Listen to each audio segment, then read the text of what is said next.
Hey, I'm Tiffany, and this is the board Cyborg. I'm gonna kill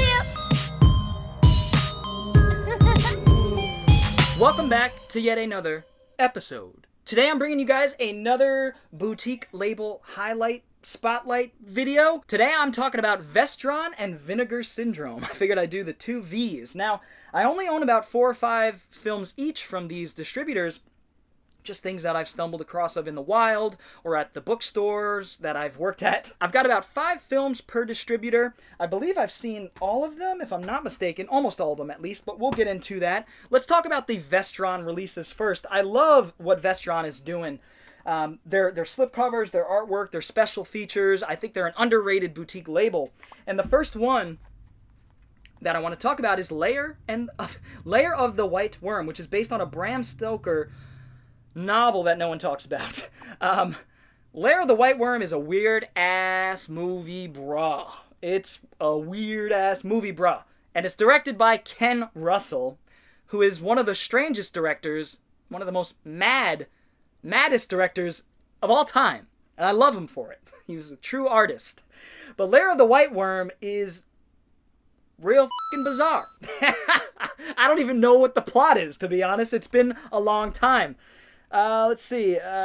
Returns to his country castle in England. Legend has it James' distant ancestor once slayed the local dragon. That's right. A monstrous white worm with a fondness for the sweet flesh of virgins. So obviously it had very sexual overtones, sexual themes and metaphors going on. And just a super weird-ass story, as you could tell by that first sentence that I read there. Hugh Grant in an early role. An iconic performance. Honestly, I would use the word iconic performance by, is it Sammy Davis? Is that her name? Or Amanda Donahue? The woman, the main girl in this, the one that's on the front here. I think that's Amanda Donahue. She does such a great job. This has a ton of special features, guys. Commentaries with Ken Russell himself, which is incredible, which I haven't listened to. A featurette, the effects of the White Worm, which are great, by the way. Ken Russell's Lair of the White Worm is probably one of his weirdest films, and that's saying something from the guy that brought us Altered States and The Devils, and a whole bunch of other very strange, cerebral, almost psychedelic films, we'll say. Lair of the White Worm is one of them, and it's awesome. Next up, this one doesn't have a slipcover, unfortunately, but I remember I got this at Second and Charles when I went. That is Dagon, one of my favorite Lovecraft adaptations, hands down. This is mostly based on Shadow over Innsmouth, which is a great Lovecraft short story that you should all read. Dagon follows a group of people who find themselves in this weird fishing village, this murky, misty, rainy fishing village where these fish creatures inhabit and eat people's faces. And that's basically the gist of it. They're trying to escape this town while a whole bunch of weird fish creature cult beings are trying to prevent that. That's the word I'm looking for. This has some really disturbing sequences, and it blends this dark, seething humor with just grotesque, horrific sequences. Stuart Gordon does this really well, especially in Dagon. There's one scene that in particular towards the end of this film that will just have you on the edge of your seat. It's hard to watch, but it's excellent. Also has one of the great, in my opinion, one of the great last shots of any Lovecraftian kind of movie. I think the last shot of this movie actually captures Lovecraft maybe more better than any movie I've ever seen. I'm not even going to say what it is. You have to experience it. It gives me goosebumps. It's a great, great ending. Dagon is awesome. One of my favorite Lovecraft movies. Nobody talks about Dagon. This is Stuart Gordon. Rest in peace. I love Stuart Gordon. I'm going to do a retrospective on his work soon. I know I say that with everything, but Dagon. Love it. Next up is Warlock. I love the first 2 Warlock films, especially the first film. Actually, you know what? Let me The first Warlock is awesome. Love the stark, brutal violence juxtaposed against the magic, the fantasy elements here. Julian Sands is perfect. He was born to play the Warlock. The second Warlock, Julian Sands is in it, but they almost lean on him too much. It doesn't have as much going on as the first Warlock. It's more of a slasher-ish kind of film. And it's just nowhere near as good as the first Warlock, which was directed by Steve Miner, I believe. Who directed, what you call? Come on, you guys know. Friday the 13th, 2 and 3, I think. And either way, Julian Sands is the reason to watch the second one. The first one is actually a great movie. It's got other great characters. A character who's sent to try to stop the Warlock in the future, who's sort of a fish out of water in the big city. So it's a really underrated movie.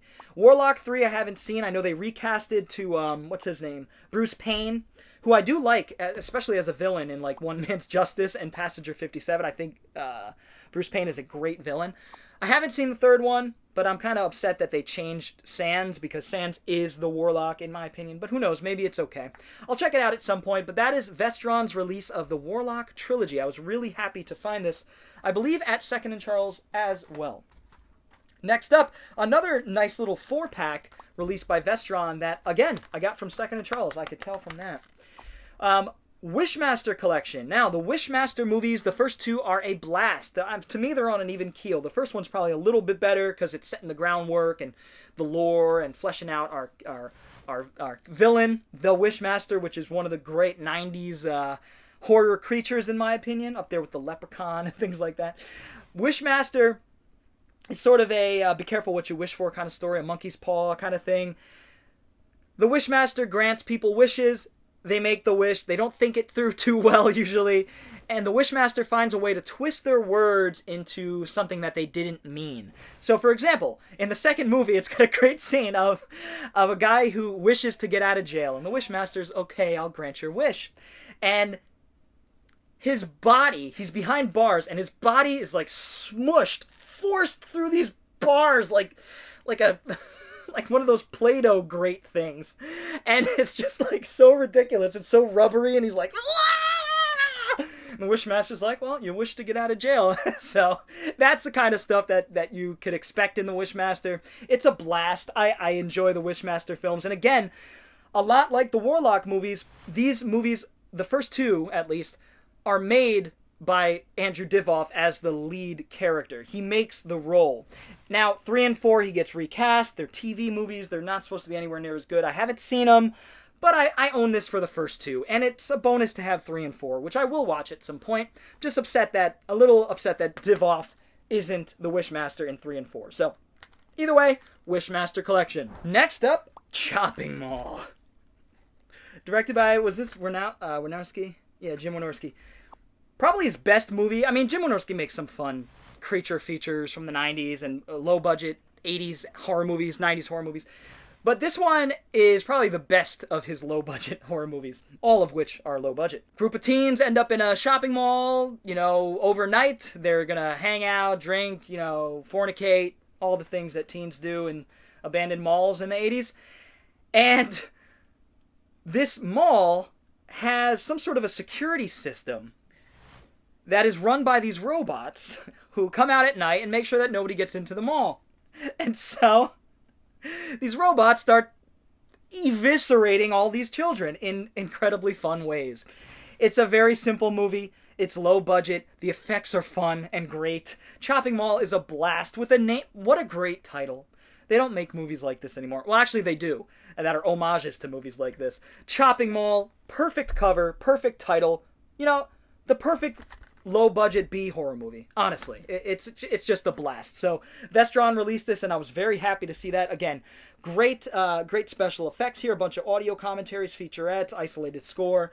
Love Chopping Mall. It's awesome. And my last Vestron release, picked this up at a pawn shop. I remember a buddy of mine from the pawn shop hit me up. I was like, yo, you might want to come in and grab this. Eric, if you're watching, still thank you for this. This is Maximum Overdrive. Maximum Overdrive. Again, what a title. What a poster. What a cover, which I think is newly commissioned, if I'm not mistaken, to be honest. So it's incredible artwork there. If I'm not mistaken, it's newly commissioned. This movie is just a blast from start to finish. A lot like Chopping Mall. Stephen King's directorial debut. I believe it's the only film he ever directed, and he did a pretty good job. It's not a bad movie. I don't understand why he didn't direct again. Emilio Estevez plays a badass character in this movie. Emilio played these sort of rough and tough badasses in the 80s and early 90s that I really enjoy. But honestly, Maximum Overdrive is a simple story about a killer truck, which is iconic. I mean, everybody knows that grinning goblin face coming at you. It's a great little B movie. It's fun. It's very Stephen King. It's got great dialogue. It's directed pretty well. The characters are good. The effects are fun. It's just a badass horror action movie. I love Maximum Overdrive. Can't go wrong with that. Alright, that's going to do it for the Vestron stuff. Now I have 5 Vinegar Syndrome releases. I wish I had more of both of these, to be quite honest. Vinegar Syndrome is a company that's out of my home state, not too far from where I grew up, actually, in Fairfield County. I think they're out of Norwalk, which is a town up from where I grew up in Stamford. So shout out to Vinegar Syndrome. You guys are awesome. I wish I could afford more of your work. So first up is Jack Frost. Oh my god, this movie's a blast. I remember renting this on VHS with buddies of mine in the summer of 8th grade, going into 9th, I think it may have been. We rented it on VHS and had a blast with it, man. We knew it was going to be a shit show. We knew it was going to be bad and goofy and funny and campy, and it was all of those things. It's about a giant killer snowman, or a man in a giant killer snowman suit, killing a bunch of people with his carrot nose and icicles, and just ridiculous. It's a very fun movie. Knows exactly what it is. Knows what it's doing. 1996. Wow. So when we had seen it, it wasn't out for too long. Yeah, this is one of the earlier examples of a very self-aware. Maybe it's not an early example, but it's a very self-aware 90s monster movie camp fest. Jack Frost is a blast. Check it out if you have. Here's one I haven't seen. The first one out of the bunch here that I haven't seen. This is The Hearse.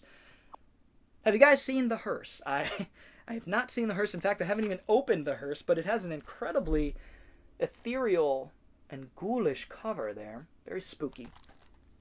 The barrier between life and death is no greater than the thickness of a door. And now, the door is open. So, pretty long-winded tagline there. It's got some cool images on the back. It's got some weird images on the back. It says it's taking strong influence from European Gothic horror films of the 60s. Cool.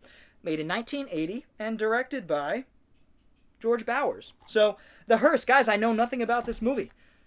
Please, enlighten me. Let me know if it's something I should check out now. And then I'll probably not check it out until someday. Next up, another one I haven't seen. Graduation Day. What's this, 81? Is that right? 81. Graduation Day is a slasher. It's one of the holiday slashers. Graduation Day. I would imagine it follows a whole bunch of teens getting killed on graduation day. That's all we need, right? Nice 80s slasher here. Great cover. Not seen it. What do you guys think of this one? Is it worth having in the collection? Is it a good slasher? Solid? Let me know. Christmas Evil. Wow, a film I haven't seen in a long time that definitely left an impression. It's very dingy. It's very dirty. It's very grimy New York, low-budget Santa crime horror film. About a guy who witnesses something with Santa. What was it? Witnesses something traumatic with Santa when he was a child, and he sets out to destroy all the naughty kids in the town or something like that. It's a pretty good movie. I enjoyed it when I first saw it, but it's been over a decade, I gotta be honest, so I watched it on like a crappy DVD. Christmas Evil, the greatest Christmas movie ever made, claims filmmaker John Waters. I remember enjoying it. I don't know about the greatest Christmas movie ever made, but for John Waters, that makes sense. Christmas Evil. Now, probably my favorite of the Vinegar Syndrome ones is Demon Wind. This is a great Evil Dead-inspired, late 80s, effects-driven, atmospheric horror film. Got all that? Very specific genre there. Demon Wind opens up with an older couple being slaughtered by some presence, and a group of people, including, I believe, their grandson or their son or something, goes out to their cabin to investigate what happened. Apparently this world doesn't have police, so they just get a whole bunch of beer and a group of friends and go out to find out what happened to the grandparents. So, as you could imagine, shit hits the fan when they get to the house. This evil presence is still lurking, and it's ripping them up, and it's goopy, and it's got great effects and a really good atmosphere. That's where this film shines, is the atmosphere. From jump, you will be sucked into its misty sort of, what's the word? Just a misty, hazy kind of European look. It just has a great look to it. Demon Wind was a lot of fun when I saw it. I haven't checked out any of the special features, which I definitely need to do more of. But that is Demon Wind. Yeah, you get a nice look at some of the goopiness on the back there, if you could focus. Demon Wind. Great cover. Love this movie. That's going to do it for my Vestron and Vinegar Syndrome collections. I just want to thank you all for checking out my Vestron and Vinegar Syndrome releases. Don't have quite as many as I would like to, but these releases ain't cheap. So when I find them for a good price or when I have a little bit of expendable income, I try to buy them when I can. But I did want to come in here today and show off what I do have. A lot of great movies here, a lot of obscure stuff, and that's why I love these boutique labels, because they put out movies that are on the brink of being forgotten. Things like Demon Wind and Christmas Evil and The Hearse and Lair of the White Worm and Dagon. Just so many cool 80s and 90s flicks that are on the brink of being forgotten, and that's why I love what these boutique labels are doing. So thank you, Vestron. Thank you, Vinegar Syndrome. I wish I could give you more money. I wish I could give you more of my money in exchange for your awesome releases that you put a lot of love into. So thank you. I'd love to know what your favorite Vinegar Syndrome release is, as well as your favorite Vestron releases, so feel free to leave that down in the comments below. We'll get a little discussion rolling. Maybe you'll put me on to some Vinegar Syndrome and Vestron movies that I didn't even know existed. Let me know what some of your favorites are. If you enjoyed this video, go ahead and give it a thumbs up, and if you're new to the channel and want to see more videos like it, go ahead and hit the subscribe button, as well as the little bell for notifications. I also have a Patreon and t-shirts. Links are in the description below, so feel free to check that out if you so please. Anyway, guys, I will see you next time. Bored Cyborg is out. Why, hello there.